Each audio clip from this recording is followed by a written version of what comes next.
नमस्कार दोस्तों, उत्थान विद रजत यूट्यूब चैनल पे आपका बहुत ही नए टॉपिक, क्योंकि मैं इंग्लिश पढ़ रहा था, वोकैब पढ़ा और हमने इससे पहले अभी जस्ट लेक्चर ख़त्म करके जो है आपका आया हूँ ग्रामर का हमने बेसिक इन्फॉर्मेशन पढ़ी है और आज से हम लूसेंट पढ़ना शुरू करेंगे। प्रयास करेंगे कि आपको बहुत बेहतर तरीके से, क्योंकि लूसेंट अगर हम पढ़ रहे हैं, लूसेंट अगर हम पढ़ते हैं तो हमको उतना बेहतरीन तरीके से समझ में नहीं आता है। लेकिन लूसेंट में बहुत सारी चीज़ें हैं जो हमको समझ में नहीं आती हैं और उनको हम चाहे जितनी बार पढ़ते हैं लेकिन हमको याद नहीं होती है। उसका रीज़न ये है कि हम लोग उस लूसेंट को सिस्टमैटिक तरीके से पढ़ नहीं रहे होते हैं। तो यहाँ पे हम स्ट्रक्चरल बेस पढ़ेंगे, कौन सी चीज़ें पढ़नी है और कौन सी चीज़ें छोड़नी है, क्योंकि हम जब बहुत सारी जो हमारे एग्ज़ाम के पॉइंट ऑफ व्यू से जो है इम्पॉर्टेंट है, उन सारी चीज़ों को हम पढ़ेंगे। और जितनी जो सरप्लस चीज़ें हैं, सरप्लस करके सरप्लस मतलब जो सरप्लस चीज़ें, जो फालतू की चीज़ें हैं, उनको हम हटा देंगे। तो जैसा कि आपने देखा है कि हिस्ट्री में किसकी हिस्ट्री, लूसेंट नीली वाली जो पुस्तक है उसकी ब्रीफ समरी बहुत बेहतरीन लेवल पे। अब रीज़न ये है कि आप अगर सपोर्ट और प्यार देंगे तो प्रयास करेंगे कि और बेहतर करने का प्रयास करें। अगर हम इतिहास की बात करें, हिंदी में लिखे ज़्यादा बेहतरीन लगता है, क्योंकि हमारा देखो इंडिया भी बना है और उसके जस्ट नीचे हम लिखने जा रहे हैं इतिहास। कितना बढ़िया, इतिहास बहुत अच्छा लग रहा है। इतिहास, अगर हम इतिहास के बारे में बात करें और वो भी इतिहास अगर बात करें भारत के इतिहास के बारे में, बहुत मस्त मुझे लगता है ये सब्जेक्ट। अगर मैं भारत की बात करूं तो उत्तर में हिमालय से लेकर बाबू दक्षिण में समुद्र तक जो फैला हुआ है वो है तो है क्या, वो हमारा भारत है। अगर भारत को विभिन्न विभिन्न नामों से, कई जो है भारत को हम कई नामों से जानते हैं, Hindustan, India and many other names. तो जो भारत है, ये भारत जो है किसके नाम पे पड़ा, ये भरत के नाम पे जो है हमारा भारत देश नाम पड़ा। अच्छा, अब हम बात करते हैं जो भारत को नाम दिया इंडिया। भारत को जो नाम दिया इंडिया, ये जो इंडिया था, इंडिया किसने नाम दिया? यूनानी लोगों ने। जो भारत में यूनानी लोग आए, उन्होंने यूनानी लोगों ने इंडिया नाम दिया। अगर और हम चलने की आगे बात करते हैं, अगर हम हिंदुस्तान बात करें, अगर हम हिंदुस्तान के बारे में बात करेंगे तो हिंदुस्तान नाम कहाँ से आया? तो मुस्लिम जो इतिहासकार थे वो सिंधु नदी, भारत में सिंधु नदी के बारे में हमने सुना होगा, सिंधु, और सिंधु को वो सा को हा पढ़ते थे, इसलिए उन्होंने मुस्लिम इतिहासकारों ने इसको जो है नाम दिया, वो हिंदुस्तान दिया। ये बात यहाँ तक समझ में आपको आ गई होगी। अगर हम इतिहास के बारे में बात की जाए, अगर इतिहास के बारे में देख लेते हैं एक बार, स्पेस का थोड़ा इशू रहता है, नीचे है नहीं ये स्पेस, ठीक। अगर इतिहास के बारे में बात की जाए, यहाँ पे लिख देते हैं, ज़्यादा बेहतर है। अगर इतिहास को हम बहुत बेहतरीन तरीके से समझने की कोशिश करते हैं तो इतिहास को डिवाइड करेंगे 4 भागों में। पहला तो है प्राचीन इतिहास, दूसरा मध्यकालीन इतिहास, और तीसरा अगर हम बात करेंगे, तीसरा तो आधुनिक इतिहास, और चौथा अगर आपका है तो विश्व इतिहास। लास्ट वाले पेज में आपका दिया होगा विश्व इतिहास, देखो सब सही आ रहा है, विश्व इतिहास। ये रही एक बात। आगे हम बढ़ने का प्रयास करते हैं। अब ये तो हो गया आपका बेसिक जानकारी। अब अगर हम आगे बढ़ेंगे और आगे बढ़ने के साथ हम इस पार्ट को उठाएंगे,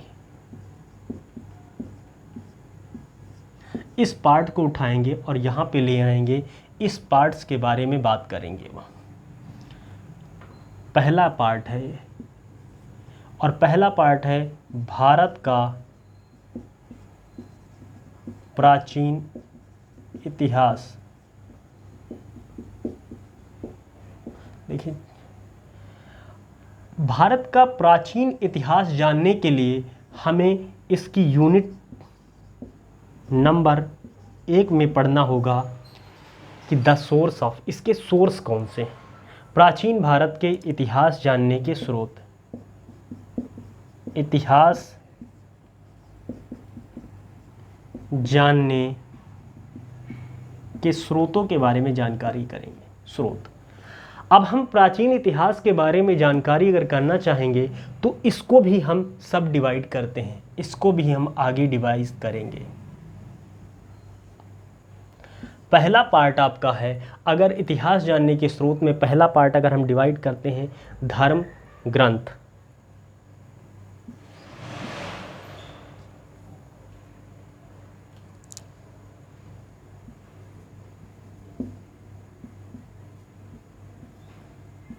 धर्म ग्रंथ, आगे अगर हम ऐतिहासिक ग्रंथ,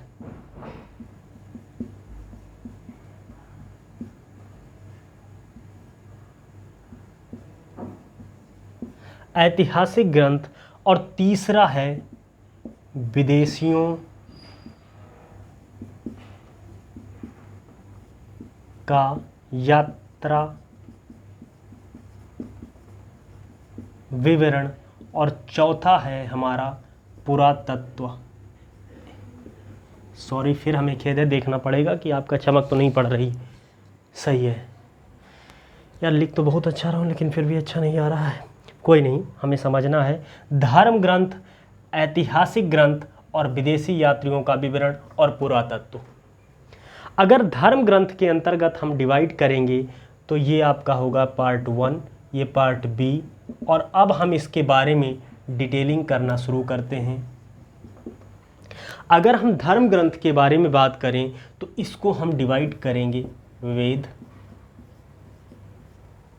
और वेद से आगे बढ़ के अगर जाएंगे तो वेदांग,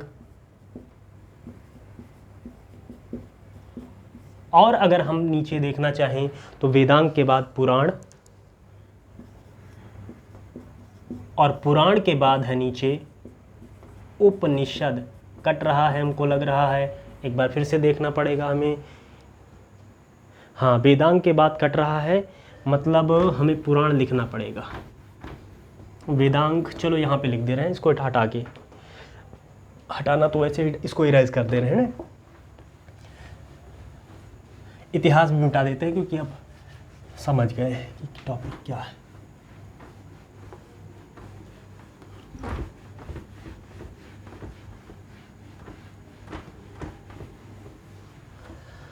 अगर हम बात करें, पहला पार्ट हमने क्या था, धर्म ग्रंथ,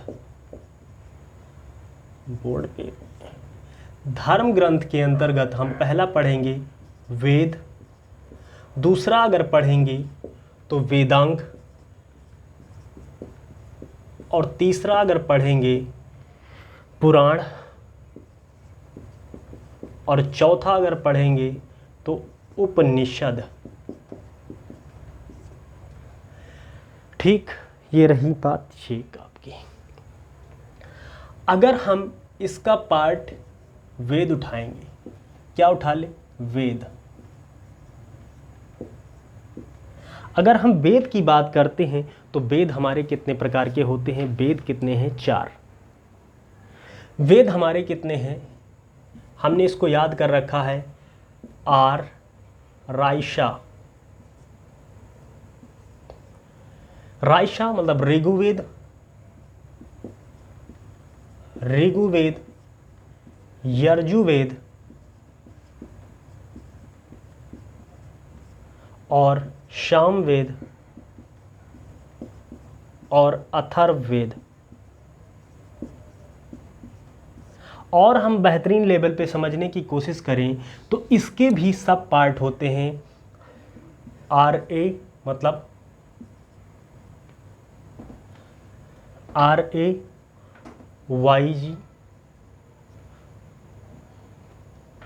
SGS। ठीक, ए से हो जाएगा आयुर्वेद, ए से क्या हो जाए, ऋग्वेद का ये उपवेद है, ये आपके उपवेद हैं। जो ऋग्वेद का उपवेद क्या है, आयुर्वेद। यजुर्वेद का आपका जो ये है उपवेद हो जाएगा धनुर्वेद। सामवेद का गंधर्व वेद। सामवेद का जो हमारा उपवेद हो जाएगा वो गंधर्व वेद हो जाएगा, गंधर्व वेद। और अगर हम आगे बात करेंगे अथर्ववेद, अथर्ववेद का जो हमारा सबसे उपनिषद हो जाएगा वो क्या हो जाएगा, शिल्पवेद। अब इसमें भी अगर हम बात करेंगे तो इस वाले वेद के बारे में हम आगे डिटेलिंग करना चाहेंगे। आगे देख लेते हैं, स्पेस है तो उसी के आगे हम जो है बात करना चाहेंगे। अगर हम बात करें ऋग्वेद की,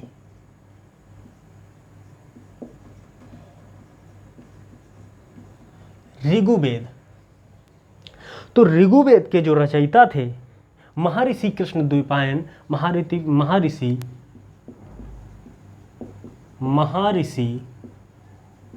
कृष्णद्वैपायन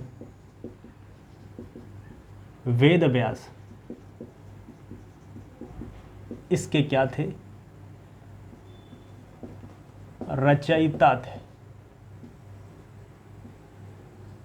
इसके जो रचयिता थे महर्षि कृष्णद्वैपायन थे, महर्षि कृष्णद्वैपायन थे। दूसरी बात, महर्षि कृष्णद्वैपायन थे और इसका जो आपने पढ़ा ही है कि जो इसका आयुर्वेद जो है उपवेद है। अगर और हम डिटेल में जाने की कोशिश करें तो जो हमारा ऋग्वेद है इसमें 10 मंडल हैं, 1028 सूक्त हैं, 1028 सूक्त हैं और 10,462। चेक करना पड़ेगा, आपका ब्राइटनेस तो नहीं जा रही है, ठीक सही जा रहा, बहुत अच्छा जा रहा है, हम खाली में खामखा डर रहे हैं। 10,462 इसके जो हैं ऋचाएँ हैं। और बाबू इन ऋचाओं को जो पढ़ने वाले होते हैं, पढ़ने वाले को क्या कहा जाता था, पढ़ने वाले को होत कहा जाता था। पढ़ने वाले को क्या कहा जाता था, होत कहा जाता था। 10 मंडल, 1028 सूक्त और 10,462 जो आपके हो जाएंगी वो आपकी हो जाएंगी क्या, ऋचाएँ। और जो ऋग्वेद जो हमारा सबसे पावरफुल मंत्र है, जो हमारा सबसे पावरफुल मंत्र है कौन सा, गायत्री मंत्र का उल्लेख भी, अगर गायत्री मंत्र का उल्लेख भी इसी ऋग्वेद के अंतर्गत किया गया है। ऋग्वेद में ही गायत्री मंत्र का उल्लेख किया गया है। नेक्स्ट अगर हम बात करना चाहें किसकी, नेक्स्ट अगर हम बात करना चाहें तो मंडल में कुछ इंपॉर्टेंट मंडल हैं।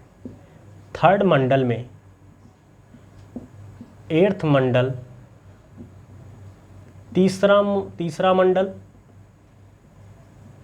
8वां मंडल और 9वां मंडल और आपका हो गया 10वां मंडल। इसमें सूर्य देवता सावित्री की बात की गई। सूर्य देवता सावित्री के बारे में वर्णन किया गया है। अगर हम 8वें मंडल के बारे में बात करें तो 8वें मंडल में हस्तलिखित रचनाएं हैं। हस्तलिखित रचनाएं, हम मार्कर लेने का प्रयास करेंगे, एक रेड और मार्कर ले लेंगे तो ज़्यादा सही रहेगा। कोई भी मार्कर अलग कलर का है लेकिन अब इनको पढ़ने वाले को, इनको खिल भी कहा जाता था। क्या कहा जाता था, खिल। 9वें मंडल में सोम देवता का वर्णन है। सोम देवता के बारे में दिखाया गया। एक बार हम इंक डाल लेते हैं, नहीं तो फिर दिक्कत कर जाएगा।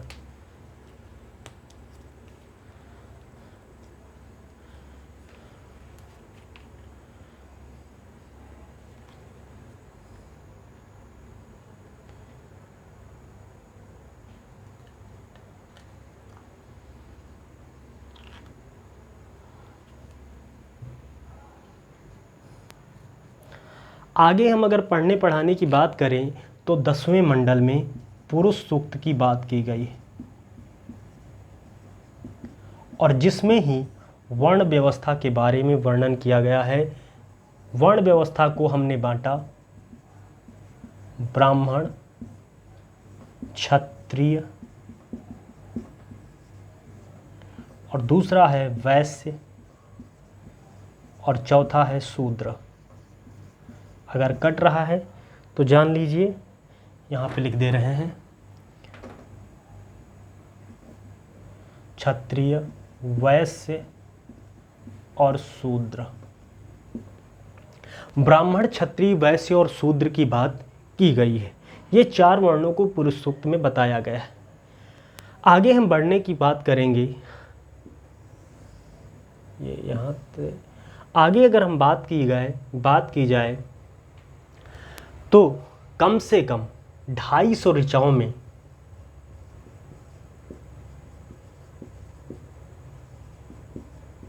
इंद्र का उल्लेख है और 200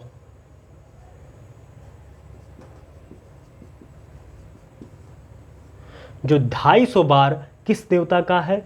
इंद्र देवता का उल्लेख किया गया है। सॉरी यार, अभी रुक जाओ। इंद्र देवता का उल्लेख किया गया है। इंद्र देवता का उल्लेख किया गया है। सभी थक गए हैं बहुत बेहतरीन तरीके से। और दूसरा अग्नि देवता का उल्लेख किया गया है। ये रही इतनी बात। अब आगे हम इसको इरेज करना चाहेंगे और इरेज करके आगे बढ़ेंगे। सब व्यवस्था बिल्कुल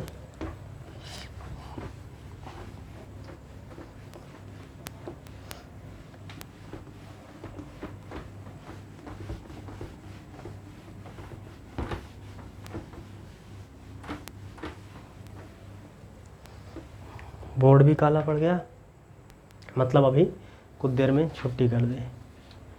कोई नहीं, हो जाएगी।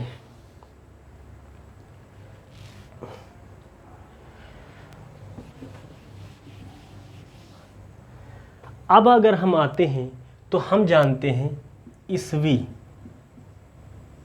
0 ईस्वी। बड़ा कन्फ्यूज़न रहता है हम लोगों को।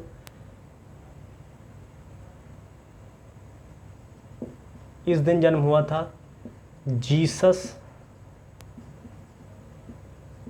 क्रिस्ट का बर्थ डेट। इससे जो पहले का समय है ये कहलाता है BC, बिफोर द क्रिस्ट। इनके जो जन्म के पहले का जो समय है वो BC कहलाता है या ईसा पूर्व कहलाता है, और इसके बाद का जो समय है ये हमारा कहलाता है ईस्वी या AD। AD का फुल फॉर्म होता है एन्नो डोमिनी। एन्नो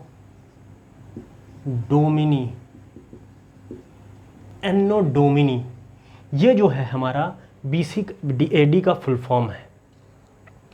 अगर हम समझने समझाने की बात करें तो हमारा जो महात्मा बुद्ध हैं, महात्मा बुद्ध अगर बात करें तो महात्मा जो बुद्ध हैं इनका जन्म कब हुआ था?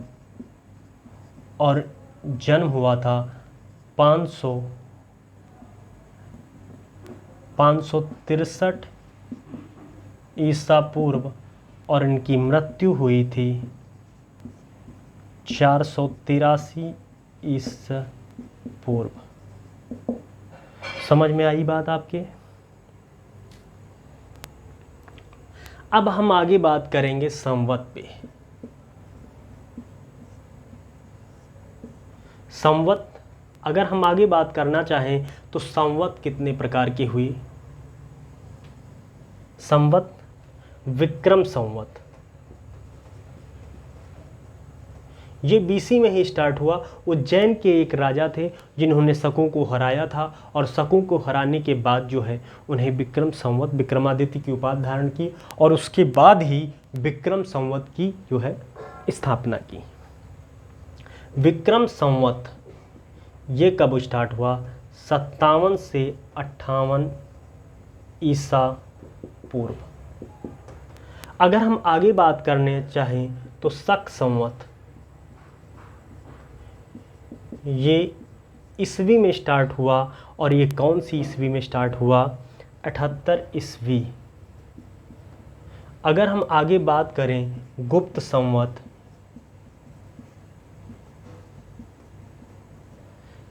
(319 से 320 ईस्वी। और हम अगर आगे समझाने की बात करें तो आगे हमारा हो जाएगा हिजरी संवत। हिजरी संवत में 620 से 622 है, शायद 622 करीब में है, 622 ईस्वी जो है 622 ही होगा शायद।